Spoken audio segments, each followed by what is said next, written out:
ഒന്നാമത്തെ ഗുണപാഠം എന്താണ്? ഈ ഖിസ്സയിൽ, ഈ കഥയിൽ നിന്നുള്ള ഏറ്റവും പ്രധാനപ്പെട്ട പാഠം ഖുതൂറത്തു ഉഖൂഖിൽ വാലിദൈൻ, മാതാപിതാക്കളെ ഉപദ്രവിക്കുക എന്നുള്ളത് അതിന്റെ അപകടം ഈ കഥയിലുണ്ട്. വതർക്കിൽ ഇസ്തിജാബതി ലിഅംരിഹിമ, മാതാപിതാക്കൾ ഒരു കാര്യം പറഞ്ഞാൽ അതിന് ഉത്തരം കൊടുക്കാതിരിക്കുക എന്നത് വളരെ അപകടകരമായ കാര്യമാണ് എന്ന് ഈ സംഭവത്തിലുണ്ട്. വഅന്നഹു സബബുൻ ലിഹുലൂലിൽ മസായിബി അലൽ ഇൻസാൻ, അത് മനുഷ്യർക്ക് പല മുസീബത്തുകളും വരാൻ കാരണമാണ്. മാതാപിതാക്കളെ ഉപദ്രവിക്കുക, മാതാപിതാക്കൾ അനുസരിക്കാതിരിക്കുക എന്നുള്ളത് പല വിപത്തുകൾക്കും കാരണമാണ് എന്ന് ഈ കഥയിലുണ്ട്. കഹാദിഹിൽ മിഹൻ വൽ ഇബ്തിലാഅത്ത് അല്ലതി തഅറദ ലഹ ദാലികൽ അബ്ദുസ് സാലിഹ്, ഒരു നല്ല മനുഷ്യൻ അയാൾ അനുഭവിച്ച രൂപത്തിലുള്ള ഇത്തരം പരീക്ഷണങ്ങൾ, ബുദ്ധിമുട്ടുകൾ അതിന്റെ പേരിൽ ഉണ്ടാകും, മാതാപിതാക്കളെ വേദനിപ്പിച്ചതിന്റെ പേരിൽ.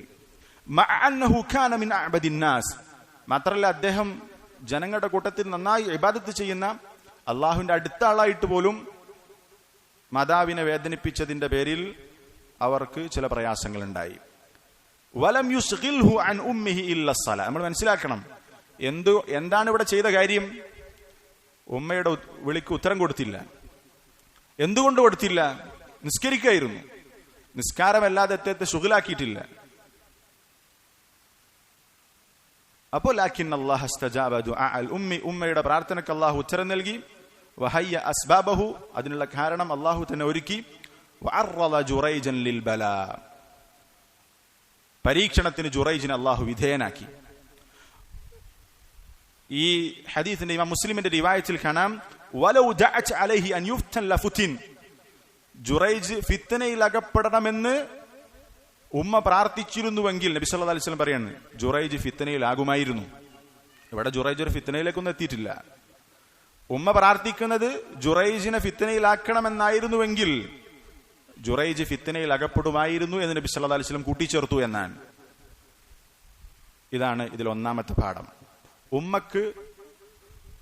ഉമ്മയെ പ്രയാസപ്പെടുത്താൻ പാടില്ല, മാതാപിതാക്കളെ പ്രയാസപ്പെടുത്താൻ പാടില്ല, ഒരു ചെറിയ രൂപത്തിൽ പോലും. നമ്മൾ എത്ര തഖ്വയുള്ള ആളുകളാണെങ്കിലും ഉമ്മയെ വേദനിപ്പിച്ചിട്ടുണ്ടോ, ഉപ്പയെ വേദനിപ്പിച്ചിട്ടുണ്ടോ, അവർക്ക് പ്രയാസമുണ്ടാക്കുന്ന കാര്യം നമ്മൾ ചെയ്തിട്ടുണ്ടോ, അതിന് നമ്മൾ അനുഭവിക്കും. പ്രത്യേകിച്ച് അവർ നമ്മൾക്കെതിരെ പ്രാർത്ഥിച്ചിട്ടുണ്ടെങ്കിൽ തീർച്ചയായും അത് അനുഭവിക്കും. ഈ പറഞ്ഞിട്ടുള്ള ജുറൈജിന്റെ സംഭവത്തിൽ ഈ ഒരു കാര്യം തന്നെ നമ്മൾ എത്ര ശ്രദ്ധിക്കാനുണ്ട്. ജുറൈജ് നിസ്കരിക്കായിരുന്നു, മൊബൈലിൽ കളിക്കായിരുന്നില്ല, വേറെന്തെങ്കിലും കളിയിലായിരുന്നില്ല, ഉറങ്ങായിരുന്നില്ല, വേറെ നമ്മൾക്ക് ഇഷ്ടമുള്ള വിനോദത്തിലോ അല്ലെങ്കിൽ നമ്മൾക്ക് ഇഷ്ടമുള്ള ഏതെങ്കിലും ഹലാലായ കാര്യങ്ങളിലോ മുഴുകിയപ്പോ അതുകൊണ്ട് മറുപടി കൊടുക്കാതിരുന്നില്ല. അള്ളാഹുവിന് വേണ്ടി അള്ളാഹ്ക്ക് ഇബാദത്ത് ചെയ്യുന്ന സന്ദർഭം ആയതുകൊണ്ടാണ് ജുറൈജ് ഉമ്മി വസലാത്തി, എന്റെ ഉമ്മയുടെ വിളിക്ക് ഉത്തരം കൊടുക്കണോ നിസ്കരിക്കണോ എന്ന് തീരുമാനിച്ചത്. അതിന്റെ പേരിലാണ് അദ്ദേഹത്തിന് ഇങ്ങനെ ഒരു പ്രയാസമുണ്ടായത്. അപ്പൊ നമ്മൾ എത്ര ശ്രദ്ധിക്കണം? നമ്മൾ എത്ര ശ്രദ്ധിക്കണം എന്ന് പറഞ്ഞാൽ കുറച്ചൊന്നും ശ്രദ്ധിച്ചാൽ പോരാ, ഒരുപാട് ശ്രദ്ധിക്കണം. ഇതാണ് ഇതിൽ ഒന്നാമത്തെ ഫായിദ. ഇത് ഉമ്മയുടെ വിളിക്ക് ഉത്തരം കൊടുക്കാത്തതിന്റെ പേരിലുണ്ടായ പ്രയാസമാണെങ്കിൽ നമ്മൾ ഉമ്മയോടും ഉപ്പയോടും പ്രവർത്തിക്കുന്നതും അവരോട് സംസാരിക്കുന്നതും അവരെ വേദനിപ്പിക്കുന്നതുമായ എന്തൊക്കെ കാര്യങ്ങളാണ് ഞാനും നിങ്ങളൊക്കെ ചെയ്യാറുള്ളത് എന്നുള്ളത് നമ്മൾ നന്നായി ചിന്തിക്കണം. ഇതാണ് ഒന്നാമത്തെ ഫായിദ. രണ്ടാമത്തെ ഇതിലുള്ള ഫായിദ ഈസാറു ഇജാബത്തിൽ ഉമ്മി അലാ സലാത്തി തതവ്വു. ഇതിൽ നിന്ന് പണ്ഡിതന്മാർ പ്രത്യേകം എടുത്തു പറഞ്ഞിട്ടുള്ള കാര്യമാണ്. ഉമ്മയുടെ വിളിക്കുത്തരം കൊടുക്കണം. നമ്മൾ സുന്നത്ത് നിസ്കാരത്തിലാണെങ്കിൽ കൂടി, സുന്നത്ത് നിസ്കരിക്കുന്ന സമയത്ത് ഉമ്മ വിളിക്കുകയാണ്, നമ്മൾ സുന്നത്ത് നിസ്കാരം മുറിച്ച് ഉമ്മക്ക് വിളി കൊടുക്കണം എന്നാണ്. നോക്ക്, നിസ്കാരത്തിലായിരിക്കുമ്പോഴുള്ള കാര്യമാണ് ഈ പറഞ്ഞിട്ടുള്ളത്. നമ്മൾ നിസ്കരിക്കണേ നമ്മൾ ഉമ്മ വിളിക്കൂല. നമ്മളെ വിളിക്കുക നമ്മൾ ഫ്രീ ആയിരിക്കുന്ന സമയത്ത് ഒക്കെ നമ്മളമ്മ നമ്മൾ വിളിക്കുള്ളൂ, ഉപ്പ വിളിക്കുള്ളൂ. ആ സമയത്ത് നമ്മൾ വിളിക്ക് ഉത്തരം കൊടുത്തിട്ടില്ലെങ്കിലോ? ഇവിടെ അള്ളാഹുമായി സംഭാഷണം നടത്തുന്ന സമയത്ത് അത് സുന്നത്തായ നിസ്കാരമാണെങ്കിൽ പണ്ഡിതന്മാർ പറയുന്നു, ഈ ചരിത്ര സംഭവം വെച്ചുകൊണ്ടാണ് പണ്ഡിതന്മാർ പറയുന്നത്, ഇബ്നു ബാസ് റഹിമഹുല്ലാഹ് അങ്ങനെ പല പണ്ഡിതന്മാരും എടുത്തു പറഞ്ഞത് കാണാം. സുന്നത്ത് നിസ്കാരത്തിലാണോ ഉമ്മ വിളിക്കുമ്പോൾ ഉമ്മാക്ക് നമ്മൾ വിളിക്ക് ഉത്തരം കൊടുത്തിട്ടില്ലെങ്കിൽ, ഉമ്മാക്ക് പ്രയാസമുണ്ടെങ്കിൽ നമ്മൾ ആ നിസ്കാരം മുറിച്ച് ഉമ്മക്ക് ഉത്തരം കൊടുക്കണം. ഫർള് നിസ്കാരമാണെങ്കിൽ നിസ്കാരം മുറിക്കാൻ പാടില്ല, നിസ്കാരം അത് ചുരുക്കണം. നോക്ക്, നിസ്കാരത്തിന് എത്ര മഹത്വമുണ്ട് ഇസ്ലാമിൽ, നിസ്കാരത്തിന്റെ ഫദായിലുകൾ എത്രയാണ്. ആ നിസ്കാരം പോലും ഉമ്മക്ക് വേണ്ടി ചുരുക്കണം. സുന്നത്ത് നിസ്കാരമാണെങ്കിൽ മുറിച്ച് ഉമ്മക്ക് മറുപടി കൊടുക്കണം, ഉപ്പക്ക് മറുപടി കൊടുക്കണം എന്ന് പണ്ഡിതന്മാർ ഈ ഹദീസിൽ നിന്നാണ് എടുത്തിട്ടുള്ളത്. ഇതാണ് രണ്ടാമത്തെ ഫായിദ. നമ്മളൊക്കെ എത്രയോ പിന്നിലാണ്. മാതാപിതാക്കൾ എന്ന വിഷയത്തിൽ നമ്മളൊക്കെ എത്രയോ പിന്നിലാണ്. അത് ശ്രദ്ധിക്കുന്ന ആളുകൾ ഉണ്ടാവും. ബാറക്കല്ലാഹു ഫീഹിം. വലിയ കാര്യമാണത്, വലിയ കാര്യമാണ്. മാതാപിതാക്കളെ കാര്യം വളരെയധികം ശ്രദ്ധിക്കാൻ പറ്റുക എന്നുള്ളത്.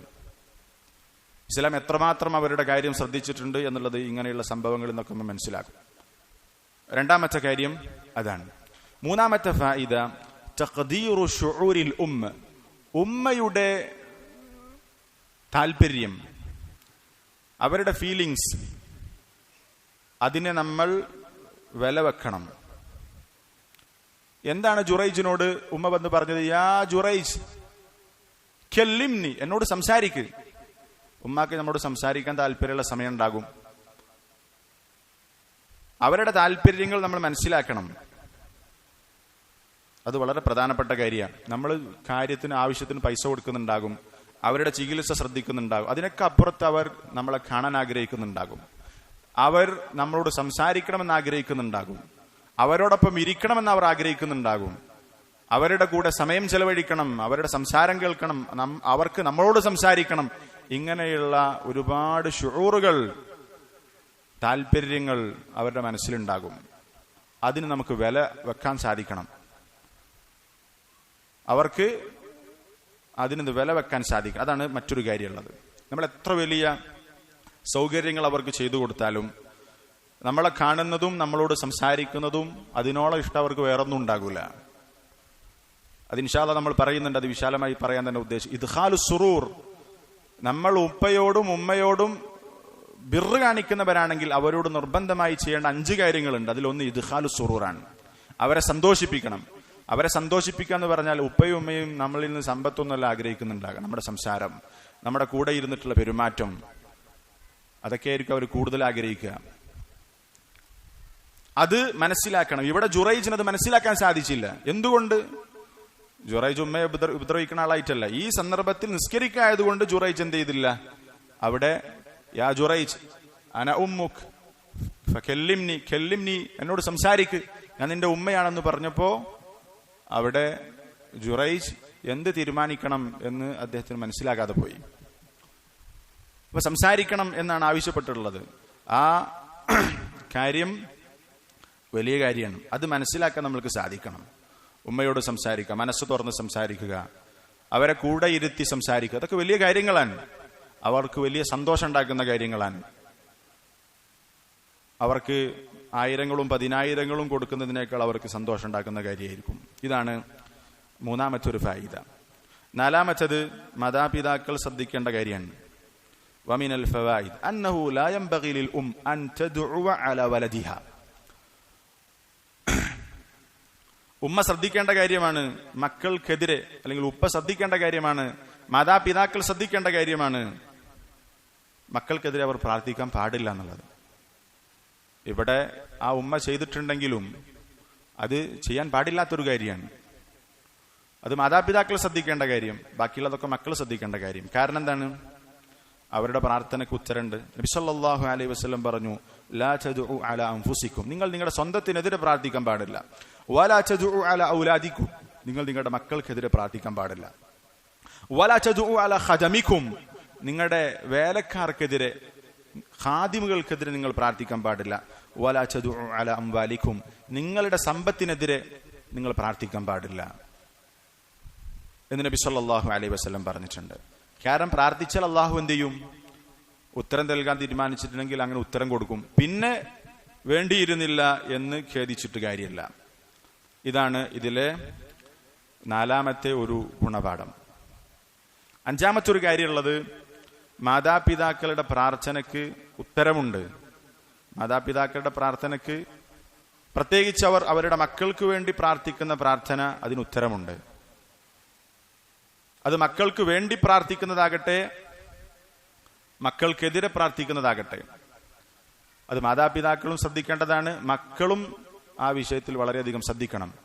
എൻ്റെ ഉമ്മ എൻ്റെ ഉപ്പ എനിക്കെതിരെ പ്രാർത്ഥിച്ചാൽ, ഞാൻ അവരെ വേദനിപ്പിച്ചതിന്റെ പേരിൽ എൻ്റെ പെരുമാറ്റം കൊണ്ട് അവർ എനിക്കെതിരെ പ്രാർത്ഥിച്ചാൽ, മഹാനായ ജുറൈജ് അങ്ങേയറ്റം അള്ളാഹുവിനോട് ബന്ധമുള്ള അള്ളാഹുവിന്റെ വലിയായിരുന്ന ജുറൈജിന് ആ മാതാവിന്റെ പ്രാർത്ഥന എതിരായി ബാധിച്ചിട്ടുണ്ടെങ്കിൽ വളരെ ദുർബല ഈമാനുള്ള ഒരുപാട് കുറവുള്ള നമ്മൾക്ക് അത് ബാധിക്കുമെന്നതിൽ യാതൊരു സംശയവുമില്ല.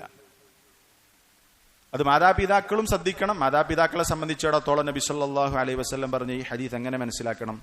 ദഅവത്തുൽ വാലിദി ലിവലദിഹി, ഒരു പിതാവ് ഒരു മാതാവ് തന്റെ മക്കൾക്ക് വേണ്ടി പ്രാർത്ഥിക്കുന്നതും വദഅവത്തുൽ വാലിദി അലാ വലദിഹി, മക്കൾക്കെതിരെ പ്രാർത്ഥിക്കുന്നതും കിലാഹുമാ മുസ്തജാബുൻ. നബി സല്ലല്ലാഹു അലൈഹി വസല്ലം പറഞ്ഞതാ, രണ്ടിനും ഉത്തരണ്ട്. മക്കൾക്ക് വേണ്ടി പ്രാർത്ഥിക്കുന്നതിന് ഉത്തരമുണ്ട് എന്ന് നബി സല്ലല്ലാഹു അലൈഹി വസല്ലം പറഞ്ഞിട്ടുണ്ടെങ്കിൽ മാതാപിതാക്കൾ മക്കൾക്ക് വേണ്ടി ധാരാളമായി പ്രാർത്ഥിക്കണം. മാതാപിതാക്കൾ ധാരാളമായി അവർക്ക് വേണ്ടി പ്രാർത്ഥിക്കണം. നബി സല്ലല്ലാഹു അലൈഹി വസല്ലം പറഞ്ഞു, ഒന്നുകൂടി വ്യക്തമാക്കി പറഞ്ഞു, സലാത്തു ദഅവാത്തിൻ മുസ്തജാബാത്ത്, 3 പ്രാർത്ഥനകൾ അത് ഉത്തരം കിട്ടുന്ന പ്രാർത്ഥന, ലാ ശക്ക ഫീഹിന്ന, അതിലൊരു സംശയവുമില്ല, അതിന് ഉത്തരം കിട്ടുമെന്നതിൽ സംശയമല്ല. അതിലൊന്ന് നബി സല്ലല്ലാഹു അലൈഹി വസല്ലം പറഞ്ഞു, ദഅവത്തുൽ വാലിദി അലാ വലദിഹി, ഒരു പിതാവ് അല്ലെങ്കിൽ ഒരു മാതാവ് മക്കൾക്കെതിരെ പ്രാർത്ഥിക്കുന്നതാണ്, അതിന് ഉത്തരം കിട്ടുമെന്നതിൽ യാതൊരു സംശയവുമില്ല എന്ന് നബി സല്ലല്ലാഹു അലൈഹി വസല്ലം പറഞ്ഞിട്ടുണ്ട്. 5 ഫായിദകൾ നമ്മൾ പറഞ്ഞിട്ടുള്ളത്, അല്ലെങ്കിൽ ഈ സംഭവത്തിൽ നിന്ന് പ്രധാനപ്പെട്ട 5 ഫായിദകൾ മാതാപിതാക്കളോടുള്ള ബാധ്യതയും ഒരു മാതാവ് പിതാവ് എന്ന നിലക്ക് അവർ ശ്രദ്ധിക്കേണ്ട ബാധ്യതയുമാണ് ഇവിടെ പറഞ്ഞിട്ടുള്ളത്. ഇനി ഈ സംഭവത്തിൽ നിന്ന് ലഭിക്കുന്ന വേറെ ഒരുപാട് പാഠങ്ങളുണ്ട്. 6ാമത്തൊരു കാര്യം, ബയാനു ഹാലിസ് സാലിഹീന വൽ ഔലിയാ മിൻ ഇബാദില്ലാഹ് അല്ലദീന ലാ തദ്തരിബു അഫ്ഇദതുഹും ഇൻദൽ മിഹൻ. ഇവിടെ നോക്ക്, ജുറൈജിന് സംഭവിച്ച ആ ഒരു അവസ്ഥ നമ്മളൊന്ന് ചിന്തിച്ചു നോക്ക്. അദ്ദേഹം ഇബാദത്ത് ചെയ്യുന്ന സമയത്ത് പിടിച്ചിറക്കി അതായത് മാരകമായി മർദ്ദിക്കുകയാണ്. ആ വ്യഭിചാരിണിയായ സ്ത്രീയെയും ഇയാളെയും കൂട്ടിക്കെട്ടി ഇങ്ങനെ സമൂഹത്തിലൂടെ ഇങ്ങനെ നടത്തുകയാണ്. എന്തൊരു അപമാനകരമായിട്ടുള്ള അവസ്ഥയാണത്. പക്ഷേ സാലിഹകളായിട്ടുള്ള അള്ളാഹുവിന്റെ അടിമകളുടെ കൂട്ടത്തിൽ അള്ളാഹുവിന്റെ വലിയകളായിട്ടുള്ള ആളുകളുടെ അവസ്ഥ, പരീക്ഷണങ്ങൾ ഉണ്ടാകുമ്പോൾ അവരുടെ ഹൃദയം അത് പേടിച്ചു വറക്കൂല, അല്ലെങ്കിൽ അതിൽ അവര് കുലുങ്ങൂല. വലാ തതീഷു ഉഖൂലുഹും ഇൻദൽ ഫിതൻ, അവരുടെ ബുദ്ധി മറിഞ്ഞു പോവുകയില്ല, അവർ ഉറച്ചു നിൽക്കും. ബൽ യൽജഊന ഇലാ മൻ ബിയദിഹി മഖാലീദുൽ ഉമൂർ, കാര്യങ്ങൾ നിയന്ത്രിക്കുന്ന അള്ളാഹുവിലേക്ക് എന്ത് ചെയ്യും? അവർ അഭയം കൊള്ളും. കമാ ലജഅ ജുറൈജുൻ ഇലാ റബ്ബി വഫസിഅ ഇലാ സലാത്തി, അള്ളാഹുവിലേക്ക് ജുറൈജ് അഭയം കൊണ്ടതുപോലെ, നിസ്കാരത്തിലേക്ക് ജുറൈജ് അഭയം കൊണ്ടതുപോലെ. വല്ലാഹു തആല യജ്അലു ലിഔലിയാഇഹി ഇൻദ ഇബ്തിലാഹിൽ അൽ ഫറജ്, അള്ളാഹു അവന്റെ ഔലിയാക്കൾക്ക് പരീക്ഷണ ഘട്ടങ്ങളിൽ ഫറജ്, രക്ഷപ്പെടാനുള്ള വഴി അള്ളാഹു നിശ്ചയിച്ചു കൊടുക്കും. വഇന്നമാ യതഅഖറുൽ ഫറജ ഫീ ബഅദിൽ ഔഖാത്ത്, ചില സന്ദർഭങ്ങളിൽ കുറച്ച് സമയം വൈകിപ്പിക്കും. അവർക്ക് ആ പരീക്ഷണത്തിൽ നിന്ന് രക്ഷപ്പെടാനുള്ള പരിഹാരം കുറച്ച് സമയം കഴിഞ്ഞിട്ടാണ് കൊടുക്കുക. തഹ്ദീബൻ, അവരെ സംസ്കരിക്കാൻ വേണ്ടി. വസിയാദതൻ ലഹും ഫി സവാബ്, എന്തിനാണ് അള്ളാഹു ചെയ്യുന്നത്? അവിടെ പ്രതിഫലത്തിൽ അള്ളാഹു വർധനവുണ്ടാക്കാൻ വേണ്ടി എന്ത് ചെയ്യും? ചിലപ്പോ അള്ളാഹു തആല കുറച്ച് സമയം എന്ത് ചെയ്യും? നീട്ടിക്കൊടുക്കും. അതിനുള്ളൊരു രക്ഷപ്പെടാനുള്ള ഫറജ്, മഖ്റജ്. ഇവിടെ ജുറൈജിന്റെ കാര്യത്തിൽ എന്താ സംഭവിച്ചത്? അള്ളാഹു തആല കുറച്ച് സമയം അദ്ദേഹം പ്രയാസപ്പെട്ടു. അദ്ദേഹം പൂർണ്ണമായി ബരി ആണ്. ഈ സംഭവത്തിൽ, ഈ വ്യഭിചാര ആരോപണത്തിൽ അദ്ദേഹത്തിന് യാതൊരു പങ്കുമില്ല. അദ്ദേഹം തീർത്തും നിരപരാധിയാണ് എന്ന് എല്ലാവർക്കും ബോധ്യപ്പെടുമാറ് അള്ളാഹു തആല വ്യക്തമാക്കി കൊടുത്തു. അദ്ദേഹം ആ ഫിത്നയിൽ ഉറച്ചുന്നത് കൊണ്ടാണ്. അദ്ദേഹം എന്ത് ചെയ്തില്ല? അദ്ദേഹത്തിന് ആ പ്രയാസം ഉണ്ടായപ്പോൾ അദ്ദേഹം ആ നിലപാടിൽ നിന്ന് മാറിയില്ല. അള്ളാഹുലേക്ക് അഭയം കൊണ്ടു, നിസ്കരിക്കാൻ തീരുമാനിച്ചു. അള്ളാഹു അതിന് പരിഹാരം കൊടുത്തു. ഇങ്ങനെയാണ് നല്ല മനുഷ്യന്മാർ പ്രയാസങ്ങളും ഫിത്നയും ഉണ്ടാകുമ്പോൾ. ത്വൽഖ് ഇബ്നു ഹബീബ് റഹിമഹുല്ലാഹ് പറഞ്ഞില്ലേ, ഇദാ വഖഅത്തിൽ ഫിത്നതു ഫഅത്ഫിഉ ബിത്തഖ്വ, ഫിത്ന സംഭവിച്ചു കഴിഞ്ഞാൽ നിങ്ങൾ അതിനെ തഖ്വ കൊണ്ട് അതിന്റെ ചൂടിനെ അണച്ചു കളയുക. തഖ്വയാണ് പരിഹാരം. വമൻ യത്തഖില്ല യജ്അൽ ലഹു മഖ്റജ. ആര് അള്ളാഹുവിനെ സൂക്ഷിച്ചുവോ അള്ളാഹു എല്ലാ പ്രയാസങ്ങളിൽ നിന്നും രക്ഷപ്പെടാനുള്ള വഴി അള്ളാഹു അവർക്ക് നിശ്ചയിച്ചു കൊടുക്കും എന്ന് പറഞ്ഞിട്ടുണ്ട്. ഇതാണ് ആറാമത്തൊരു കാര്യം. വിശ്വാസി, അള്ളാഹുവിന്റെ നല്ല അടിമ, പരീക്ഷണ ഘട്ടങ്ങളിൽ അവന് നേരായ മാർഗത്തിലും തെറ്റിപ്പോവുകയില്ല, അവൻ ഉറച്ചു നിൽക്കും എന്ന ഒരു വലിയ ഫായിദ ഈ ഹദീസിലുണ്ട്, ഈ സംഭവത്തിലുണ്ട്. അതുപോലെ തന്നെ ഇവിടെ ഈ കഥയിലുള്ള ഒരു പ്രധാനപ്പെട്ട കാര്യമാണ് ശത്രുക്കളുടെ നിലപാട്. ശത്രുക്കളുടെ നിലപാട് എന്താണ്? നല്ല ആളുകളെ വഷളാക്കാനും അവരെ മോശമാക്കി സംസാരിക്കാനും കിട്ടിയ അവസരം അവർ നന്നായി ഉപയോഗപ്പെടുത്തും. ജുറൈജിനെ മോശമാക്കാൻ പറ്റിയൊരു അവസരം കിട്ടിയപ്പോൾ എന്ത് ചെയ്തു? എല്ലാവരും അതിന് ഇവിടെ നോക്ക്. ഏത് കാലഘട്ടത്തിലും നല്ല ആളുകളോട് ശത്രുത വെക്കുന്ന ഒരു വിഭാഗം ആളുകൾ ഉണ്ടാകും. അവർക്കെതിരെ ആരോപണം പറയാനും അതുപോലെ തന്നെ അവരെ എതിർക്കാനും കിട്ടുന്ന അവസരം അവർ നന്നായി മുതലാക്കും. വ്യഭിചരിക്കുക എന്നുള്ളത് അവിടെ ഒരു വിഷയമുള്ള കാര്യമല്ല. കണ്ടില്ലേ, വ്യഭിചാരിണികൾ ഇഷ്ടം പോലെ ഉണ്ട് അവിടെ. ആര് വ്യഭിചരിച്ചത് അവർക്ക് പ്രശ്നമല്ല. ജുറൈജ് വ്യഭിചരിച്ച അവർ പ്രശ്നമാക്കി, വ്യഭിചരിച്ചു എന്ന് പ്രശ്നമാക്കി. മാത്രമല്ല അവരത് വളരെയധികം എന്ത് ചെയ്തു? ആ ഒരു അവസരം ജുറൈജിനെ വഷളാക്കാൻ, എത്രത്തോളം വഷളാക്കാൻ പറ്റും അത്രയും വഷളാക്കാൻ തീരുമാനിച്ചു. ഏത് കാലഘട്ടത്തിലും അങ്ങനെ ഉണ്ടാകും. നല്ലവരായി ജീവിക്കുന്ന ആളുകളോട് ഒരു ആവശ്യമില്ലാതെ ശത്രുത. അവരൊന്നും ചെയ്തിട്ടില്ല, ജുറൈജ് അവരോട് ഇപ്പം എന്തെങ്കിലും ചെയ്തിട്ടുണ്ടോ? അത് ഏത് കാലഘട്ടത്തിലും ഉണ്ടാകും. അതാണ് വകശഫത്തിൽ ഖിസ്സതു അയ്ളൻ അൻ മവാഖിഫി അഹ്ലിൽ ഫസാദി വൽ ഫുജൂരി മിനസ് സാലിഹീന വൽ അഖ്യാർ ഫി കുല്ലി സമാനിൻ വമകാൻ. ഈ കഥ വെളിവാക്കി തരുന്ന ഒരു കാര്യമുണ്ട്. അഹ്ലുൽ ഫസാദി വൽ ഫുജൂർ, തെമ്മാടികളും കുഴപ്പമുണ്ടാക്കുന്ന ആളുകളുടെയും നിലപാട്, സാലിഹുകളോട് നല്ല മനുഷ്യന്മാരോടുള്ള നിലപാട്, അത് എല്ലാ കാലഘട്ടത്തിലും ഏത് സ്ഥലത്തും ഒരുപോലെയായിരിക്കും. അവരുടെ മുഹവലതിഹിം തശ്ബീഹ സൂറതിഹിം വതൽതീഖ സുംഅതിഹിം ലിഇസ്ഖാതിഹിം മിൻ അഅയുനിൻ നാസ്.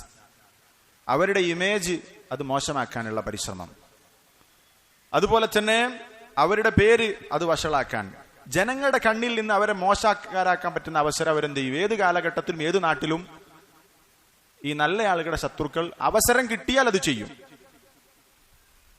അത് വൃത്തികെട്ട ആളുകളുടെ ഒരു സ്വഭാവമാണ്.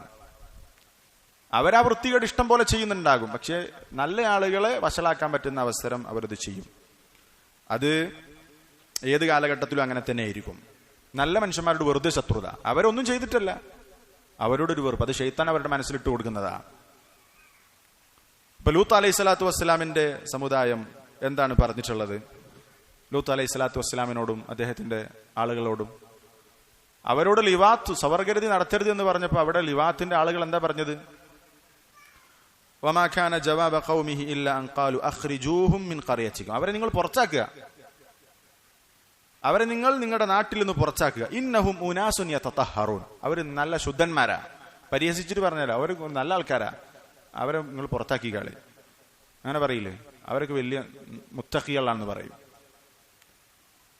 അത് പരിഹാസത്തോടു കൂടി പറഞ്ഞതാണ്. ഇത് വൃത്തികെട്ട ആളുകളുടെ മനസ്സ് അങ്ങനെയായിരിക്കും. ആളുകളൊക്കെ വൃത്തികേടിലേക്ക് വരണം എന്നുള്ളത്. അവരുടെ വൃത്തികേടിനെ ന്യായീകരിക്കാൻ ആളുകളെ, അവരുടെ, അത് അറബികൾ പറയാറുണ്ട്, മൻ സഅ അമലുഹു സഅത് ളുനൂനുഹു എന്ന് പറയും. ഒരുത്തന്റെ അമല് അത് വൃത്തികെട്ടതാണെങ്കിൽ അവന്റെ ചിന്തയും വൃത്തികെട്ടതായിരിക്കും. അവന്റെ ചിന്ത, അവനൊരാളെ കുറിച്ച് നല്ലത് വിചാരിക്കാൻ കഴിയൂല, ഒരാളെയും കുറിച്ച് നന്മ വിചാരിക്കാൻ അവന് സാധിക്കില്ല. അവന്റെ പ്രവർത്തനങ്ങൾ അത്രയും മോശം. അവന് മറ്റൊരാളെ കുറിച്ച് നല്ലത് വിചാരിക്കാൻ സാധിക്കില്ല. അവന്റെ വൃത്തികെട്ട മനസ്സുകൊണ്ടാണ് മറ്റുള്ളവരെ കുറിച്ച് അവൻ മനസ്സിലാക്കുക. അതാണ് ചില സലഫുകൾ പറഞ്ഞതായി കാണാം, വദ്ദതി സാനിയതു ലൗ സനതി നിസാഉ കുല്ലുഹുന്ന. വ്യഭിചാരിണിയായ പെണ്ണ് ആഗ്രഹിക്കും, എന്തറിയോ? ലൗ സനതി നിസാഉ കുല്ലുഹുന്ന. എല്ലാ പെണ്ണുങ്ങളും വ്യഭിചരിച്ചിരുന്നുവെങ്കിൽ, എല്ലാ പെണ്ണുങ്ങളും വ്യഭിചരിച്ചിരുന്നുവെങ്കിൽ എന്ന് വ്യഭിചാരിണി ആഗ്രഹിക്കുന്ന. ഓളതിൽ പെട്ടു, അതിന്റെ ആളായി. അപ്പൊ പിന്നെ ബാക്കിയുള്ളവരും അങ്ങനെ തന്നെ ആകണം, അവൾ ആഗ്രഹിക്കുന്ന. ഇത് സലഫുകൾ പറഞ്ഞതായി കാണാം. അപ്പോ വൃത്തികെട്ട ആളുകളുടെ മനസ്സ് എന്നും ഒരേപോലെ ആയിരിക്കും. സാലിഹുകളായിട്ടുള്ള ആളുകൾ അടിക്കാൻ കിട്ടുന്ന അവസരം അവരെന്ത് ചെയ്യും? നന്നായി മുതലാക്കും. എട്ടാമത്തൊരു ഫായിദ, ഈ കഥയിൽ നിന്നുള്ള ഒരു പ്രധാനപ്പെട്ട ഫായിദയാണ് വമിൻ ഫവായിദിൽ ഖിസ്സ അന്ന മുജറദൻ നളരി ഇലാ വുജൂഹിൽ ഫാജിറാതി വൽ ആഹിറാത്ത്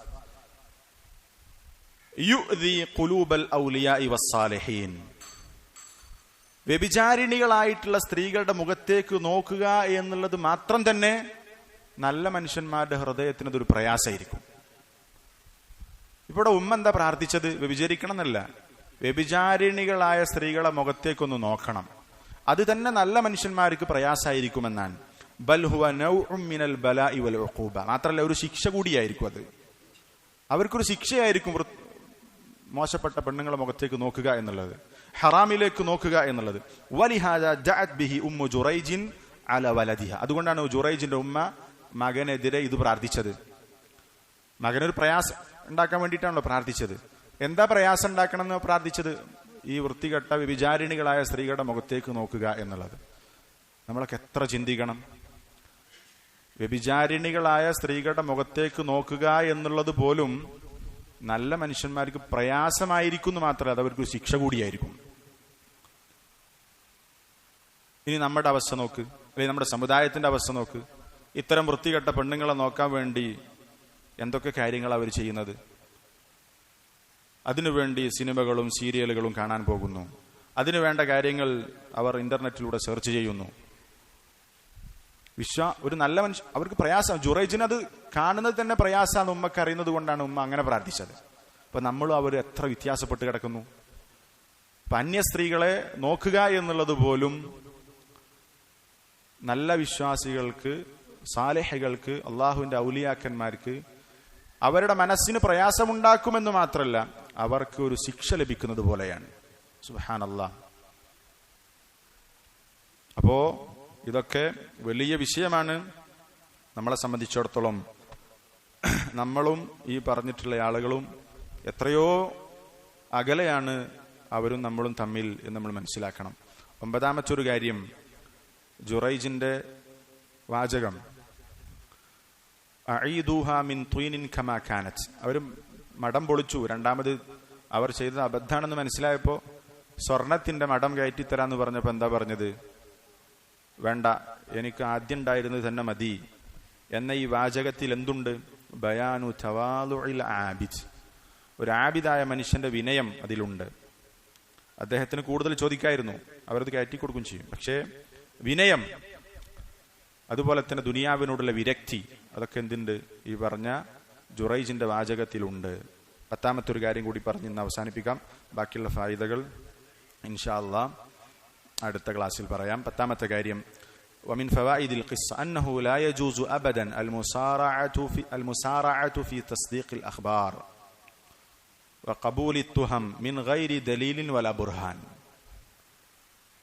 ഒരു വാർത്ത കേട്ട് കഴിഞ്ഞാൽ അതിനെ സത്യപ്പെടുത്താൻ നമ്മൾ ധൃതി കാണിക്കരുത്.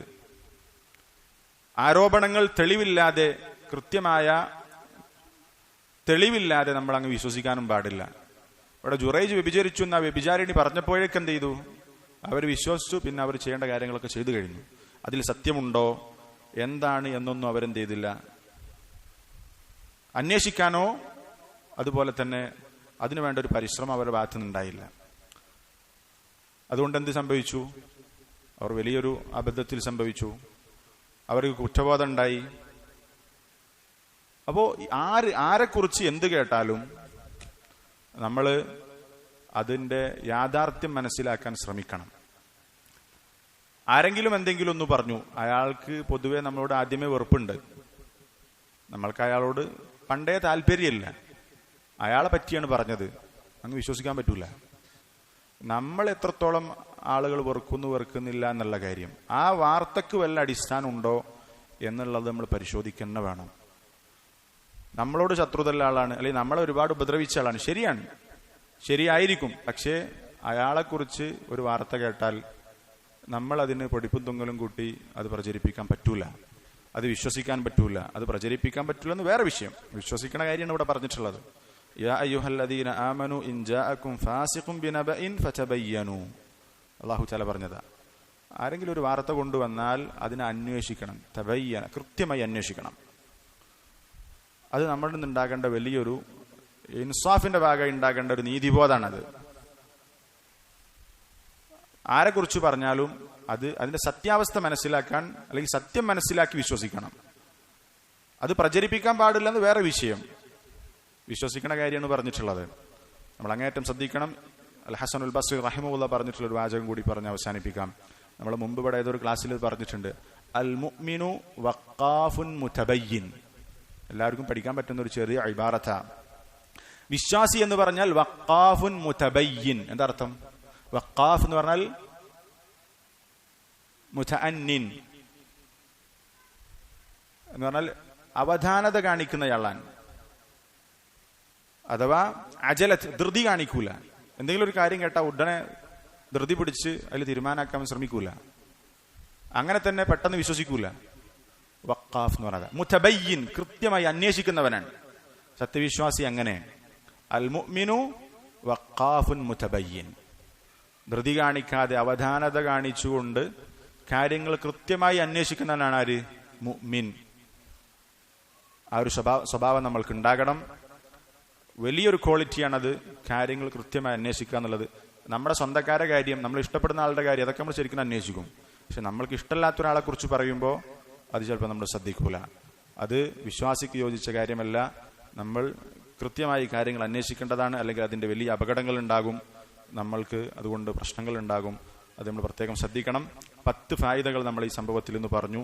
ഇനിയും ഒരുപാട് വിലപ്പെട്ട ഫായിദകൾ ഈ കഥയിലുണ്ട്.